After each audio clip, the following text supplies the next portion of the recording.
Today is a really phenomenal session. I am familiar with Karen's workshops, and I still recall the pointers that she gave and shared last year.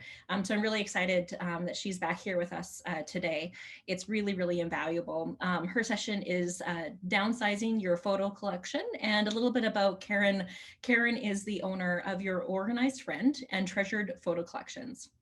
Karen's businesses specialize in offering services for older adults and their families who are often dealing with a lifetime collection of possessions, papers, and photos. So downsizing, decluttering, and reorganizing those items to save space, improve function of the home, and share the stories and memories of the family are Karen's specialty. So we're so happy to have you here with us, Karen. The floor is yours. Awesome. Thank you so much, because I am absolutely thrilled to be here today. As mentioned, I do specialize in the downsizing of the 3 Ps: possessions, paper, and photos. And today we're specifically going to be looking at those as they relate to family memorabilia and family photo collections and how to do the downsizing. So I'm going to be sharing my screen in a moment, and I'm going to be going through some slides with you. And after the slides are done, I'm hoping to get to show you some stuff that I have put around me to sort of demonstrate what I'm saying to you, because I know sometimes it's hard to get the full concept from slides. And then I'm going to be very careful. I'm going to try to do my best, because I know some of you are on the phone, to describe the items and what's happening. And then there'll be a time for Q&A at the end. So I'm really looking forward to getting this time with you and to hopefully transmit some information that you'll find useful. So this is the first slide, and this is just sort of an overview about what we're going to be sharing today. And I'm hoping that you're going to gain some knowledge on the preservation and the sharing of your family culture and history through photos, other media, and stories. As with most projects, whether it's a home renovation or you're downsizing, success depends on creating that strong foundation. With this in mind, take a minute and think, do you actually know how many photos that you own, printed and digital? And where are they located? And would they be enough if you wanted to share your family legacy? Right now, we're working on a photo collection for a family that has over 40,000 photos and numerous stories, letters going back to, I believe, the gentleman, the oldest, just like 5 generations back, and was born in 1765. So we're taking all of those photos, and what we had to do is not just rely on what the client had in their home, but also what her cousins had in their home and her brother and sister. So I encourage you, if you feel there's some missing gaps in your photo collection, reach out to people who may have the missing links. You never know what you're going to discover. Myself, I even discovered that when my father was passing away, my brother and I were talking and discovered that mother had given me some photos for the Bell side of the family, and my brother some for the McIntosh side of the family. And we didn't know that the photos existed because they were given to us separately. So I've discovered that most families actually have anywhere from 1,000 to 20,000 photos. That's a lot of photos. And if you're going to be giving them to someone else someday, you don't want to be giving them a mess. You want to be leaving them with a legacy, because it would just overwhelm them if you haven't taken the time to curate your photos beforehand. So we're going to talk a little bit about, should a photo collection contain more than just photos? And what is the future of your photos? Have you talked to your family? Do they want the printed photos? Do they want them in digital form? Do they want them in both forms? There's so much to think about. So who am I, and why do I think I can sit here and talk to you about photos? Well, I'm a personal photo manager. And during the day, these are some of the tasks listed on the one side of the screen that we look at. We organize photos for families using certain best practices. And I'm going to be giving you a little bit of insight on that in a few minutes. We digitize photos for families so that they have that scanned copy. We add the metadata and the facial recognition to the old printed photos once we digitize them. So it would have the year, maybe the location, the event, all attached to the digital copy. And we restore photos. And the interesting thing is that I've found since COVID is that we are doing more and more photo restorations for families than we did in the last 2 years. And I think it's because people are taking the time, they're at home, they're looking through their photos and they're thinking, wow, I would really like to have this particular photo restored. And another thing that we do is we create family history books, bringing together the genealogy, the stories, and the photos. And lastly, we help families with archival storage solutions, and I'm going to talk a little bit about that as well. So the first thing we're going to talk about is possessions, to downsize and create your treasured photo collection. When it comes to possessions, many of us have in our possession a number of old photo albums, and I'm going to show you a few a little later on, but some of them just aren't really great for our photos. And we really need to get our photos out of them and either into a digital format or into a new photo album. Some people still like to keep printed photos and put them in albums, and others prefer to go with the digital ones and put the photos in boxes. And we'll talk about that in a slide or two as well. But that's a really great way actually to downsize your photos. Another thing to think about is, what are those items that you own that maybe you're disappointed that your family doesn't want, but they mean so much and they're such a great story? Well, guess what? Take a photo, because you're going to get that same amazing feeling when you look at that item that you do when you look at the item in reality. But if you have to pass it on because no one else wants it in the family, better to take it and downsize it somewhere to somebody who will love it and cherish it than have it sitting collecting dust.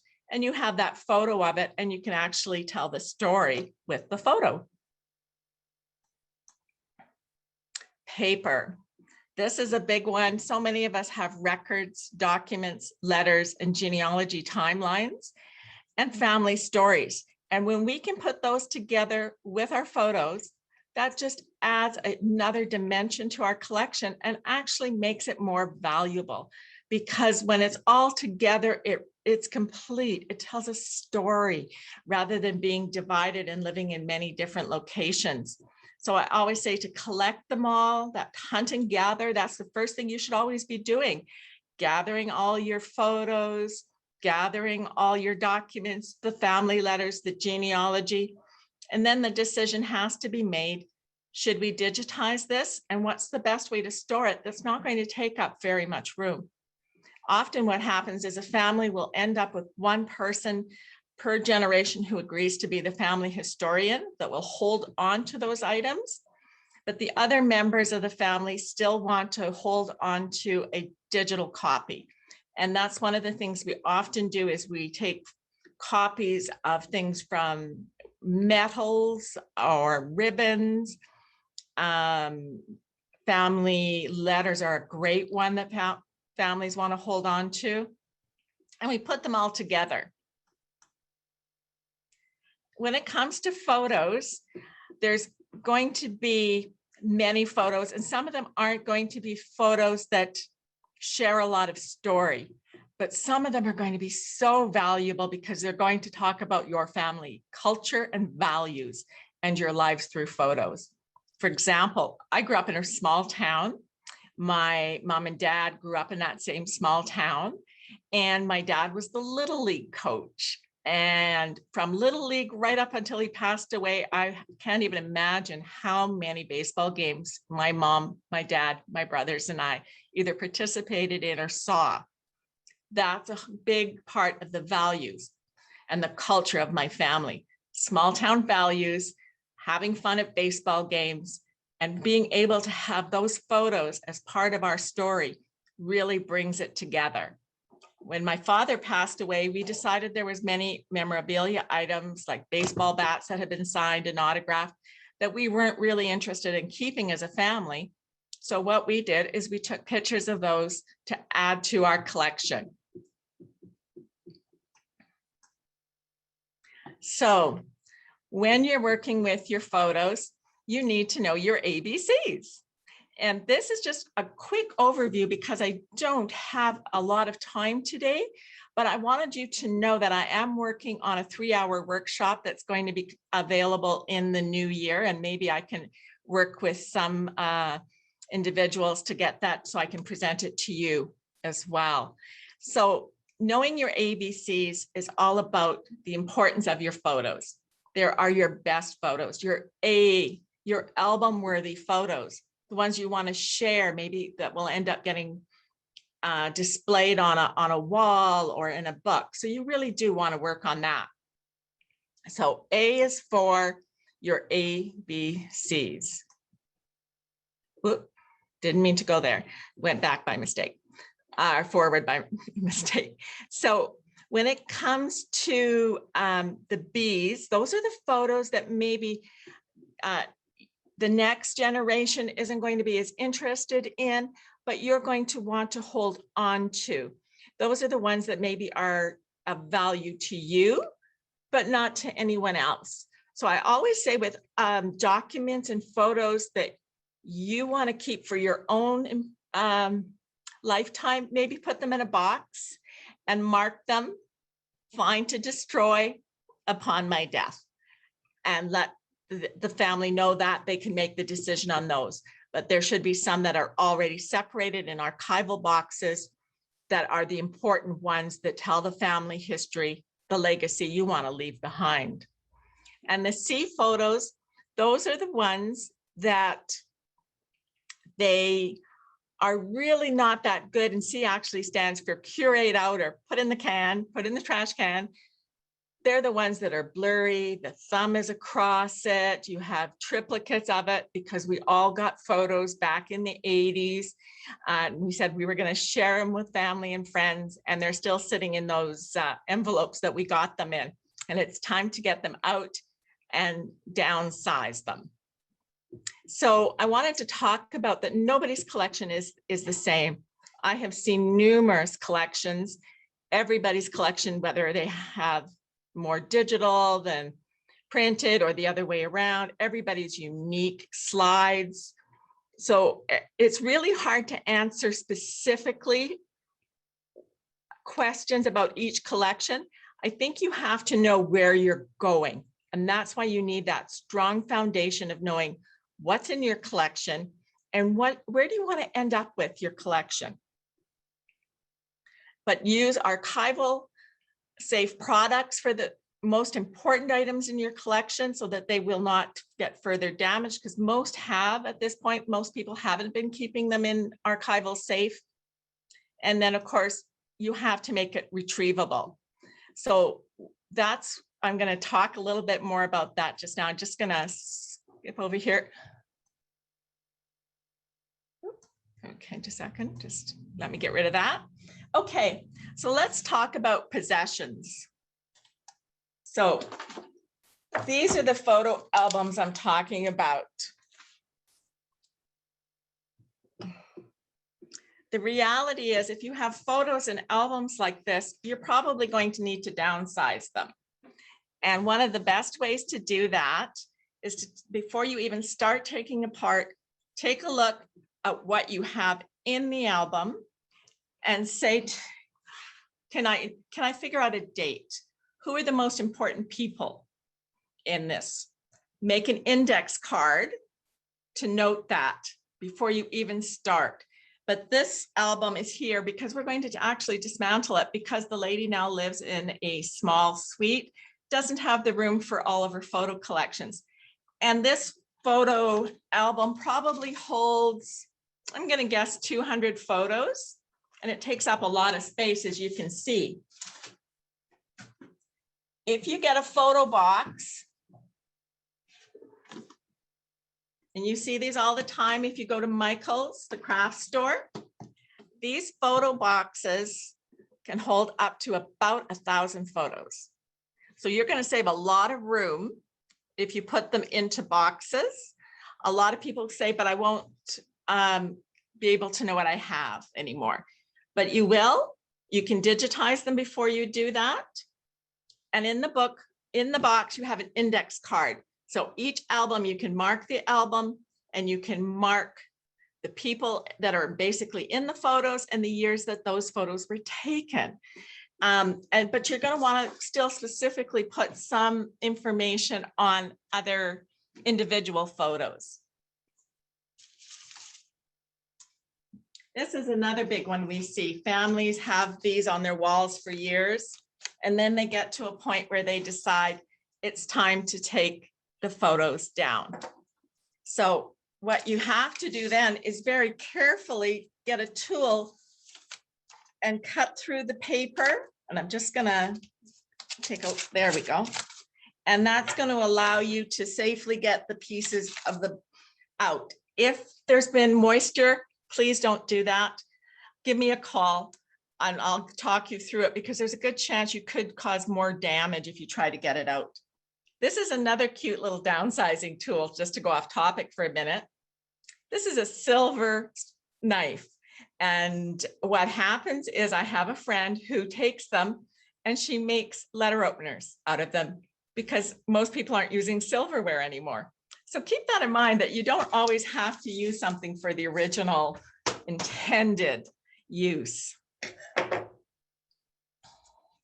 Here's another example of a photo album that we're digitizing. And the reason you want to digitize these is so that everybody has a copy, because you're talking about historical photos. So if you have 2 or 3 children, there's a very good chance that each of those children are going to want the same photos. I have seen this time and time again. Or going back this far, you're talking a lot of cousins are going to want the photos. And the longer photos stay in older albums, the more they're going to get destroyed. The good thing with these old ones that have the black pages and they're black and white photos, they do seem to hold it for quite a bit longer than the colored photos. When they first came in, they don't last very long.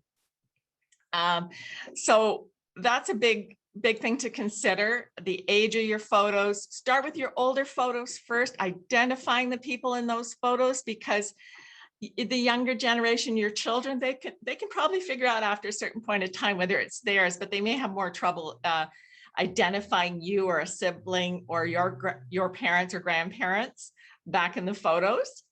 And a great resource if you're trying to put some genealogy together is to go on to Ancestry and do some research there, because sometimes you can figure out from the age of the photo what the people are wearing and how many people are in the photo, if the photo is indeed a certain family or not. We did that just recently, that we were able to figure out who the family was because of that.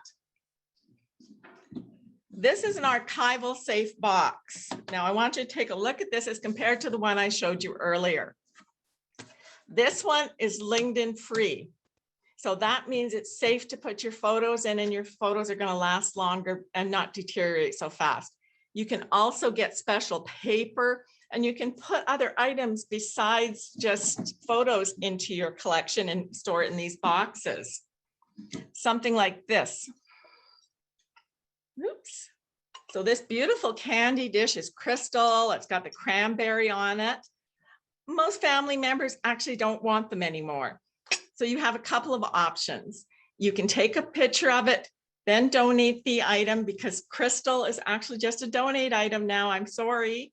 But the great thing is then you have that, or if you're not ready in your heart yet to get rid of it, store it in a box, archival safe, put it away with the story. Because when you put the story with it, people just add more value to it. So we want you to consider that when you're doing your downsizing, that stories are going to really make it more interesting for those to come.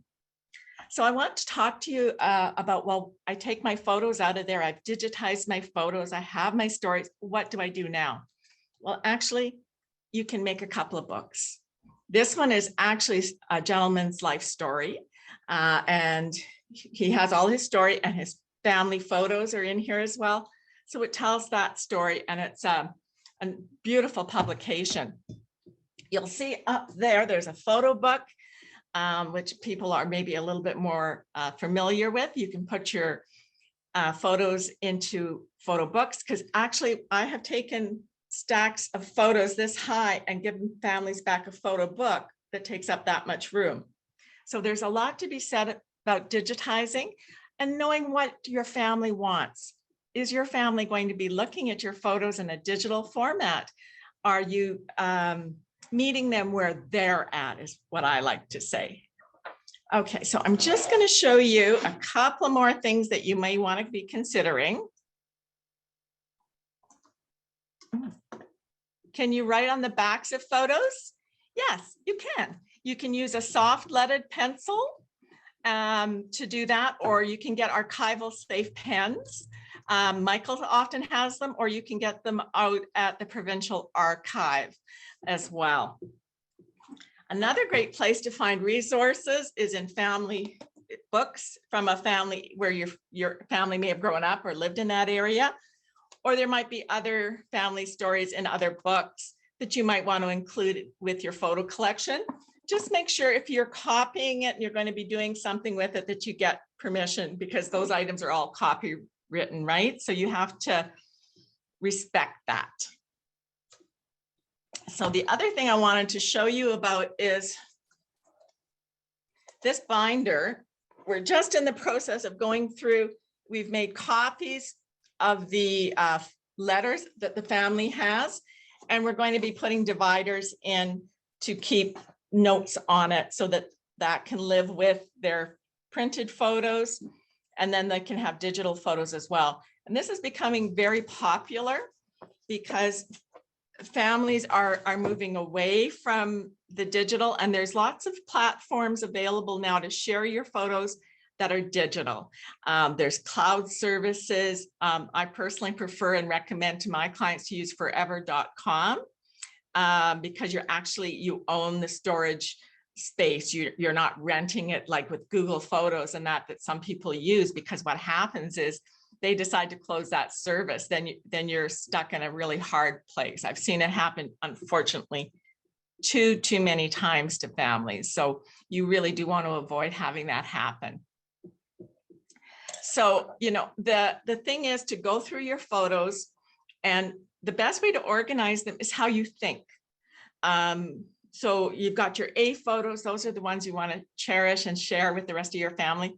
So how do you think? Most of us think about before and after. So I always say, divide them into dates first. And for you, depending on your particular situation, it may be sorting it into decades first. You may have decades already, but then you got to go into years. And then once you've got it into years, you can narrow it down even more, maybe just a day-to-day life, maybe an event that happened. I know for myself, I have a tendency to think before and after, and I think about events sometimes, especially for large things. So for example, for my family, the photo collections for all the weddings are stored in one box, from my grandmother's at the very beginning to my daughters at the end, right? So grandma, mom, me, my daughters, because that's how we think. And so I know right away when it happened, because I may not always remember what year did Laura and Jason get married, but I'm going to know it was after me, and I'm looking for a wedding photo, so I know. And it's the same thing when you're doing them digitally. You want to have that same information provided, right? That date, if you have it, the event that it was happening, and maybe some special things like whose wedding was it? Was it just a school outing? What it was. So that kind of information helps you to have an order and a flow to your photos, which is, I think, the most important thing, because if you can't retrieve it, it's not going to do you any good. You don't want to be searching through tons of stuff to find what you're looking for. So I really hope that I've given you some basic ideas about what to do to get your photos organized, but I'd love to hear what it is that you're most struggling with in your collection, and maybe I can find a way to answer that for you.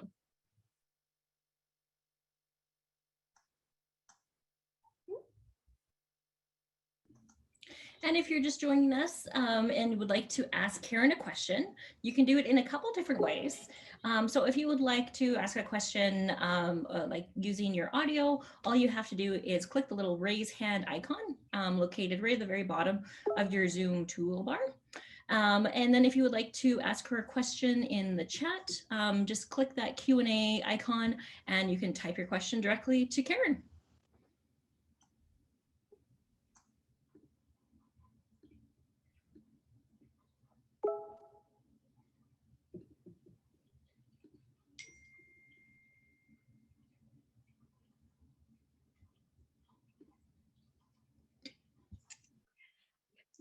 That's a really good question. And thank you for asking that about work and career photos. I think that's really important to include some of that within your photo collection for your family.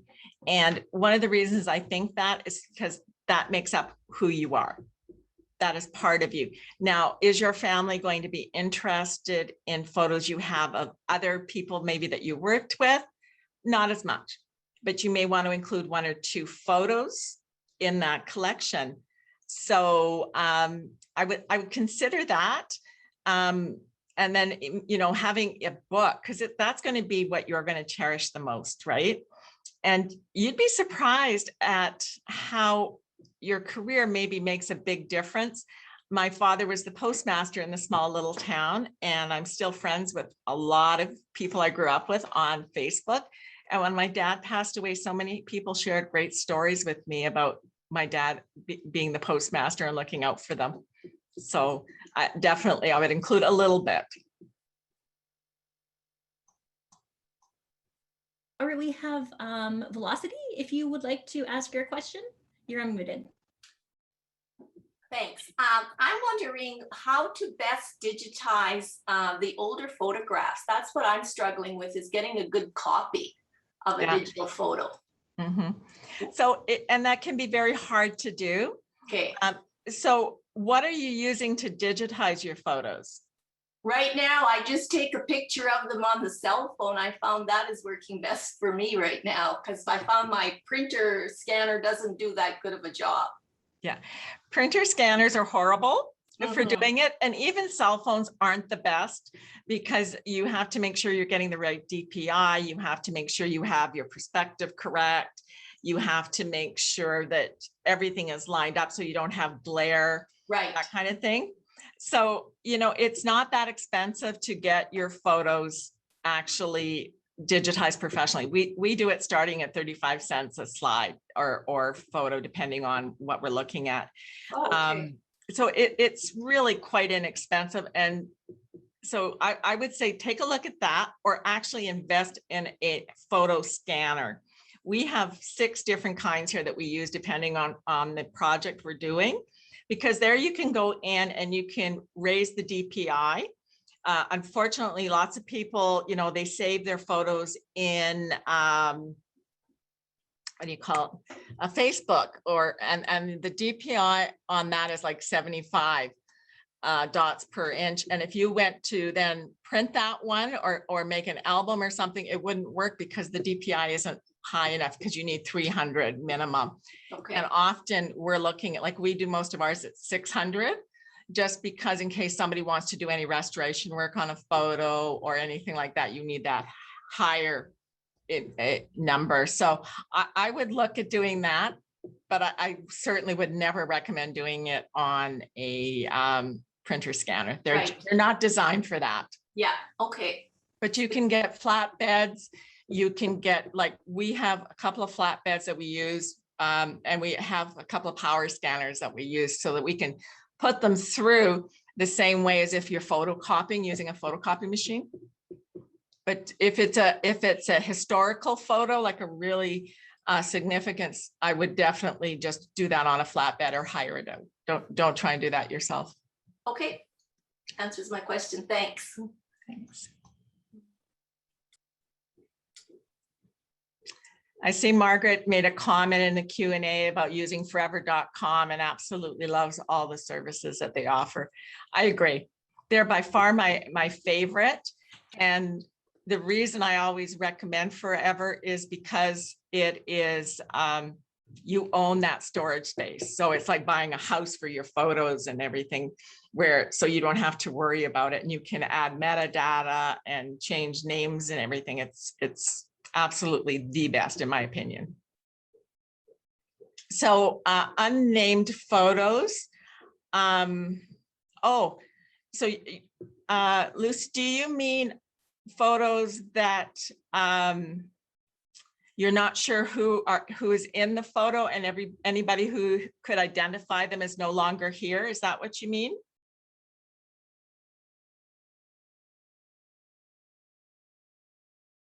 Yeah, you know what? I wouldn't throw them out, and I'll tell you why. I made that mistake years ago. I went through my mom and dad's photo albums. I'm the one that inherited them all, and I threw some out because I couldn't identify who these people were. I had no idea. The rest, I knew who they were, so I put them into special archival safe storage to keep them pristine. And then last year I attended a conference on genealogy, and there was a fellow, lo and behold, from Okotoks, who was an 8th cousin or a 7th cousin, and he had traced a whole bunch of our family history down, and he contacted me to find out what I knew about the Watson family. And I thought, oh my gosh, you know what? I know very little about the Watson side of the family, and I bet you that's who the people were in those photos. I was so disappointed that so now my cousins are all on the search to see if they have any in their collection. So I would hold on to them, mark that they're not identified. If there's something like with the clothing or the hairstyles, the number of people in those photos, if you go onto like an ancestry website, you may actually be able to trace it back and figure out who's in that photo.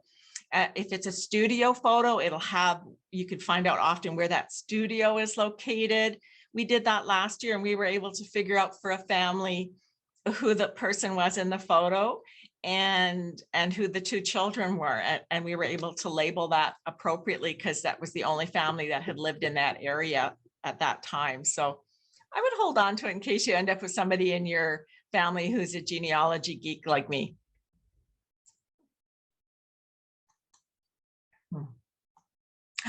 Okay, whoops.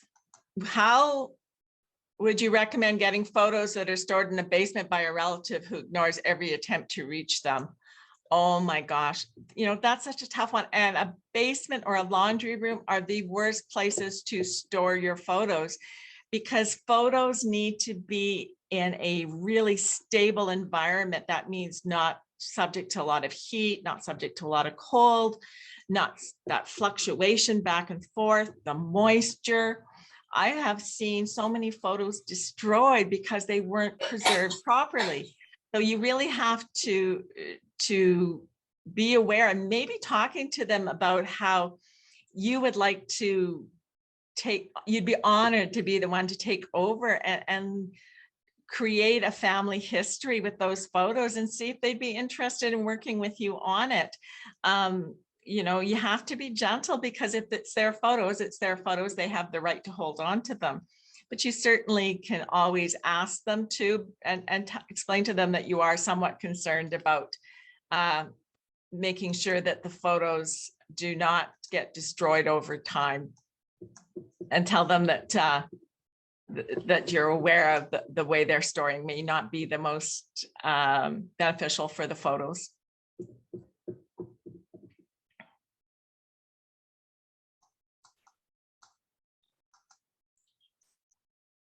Anyone else have any questions?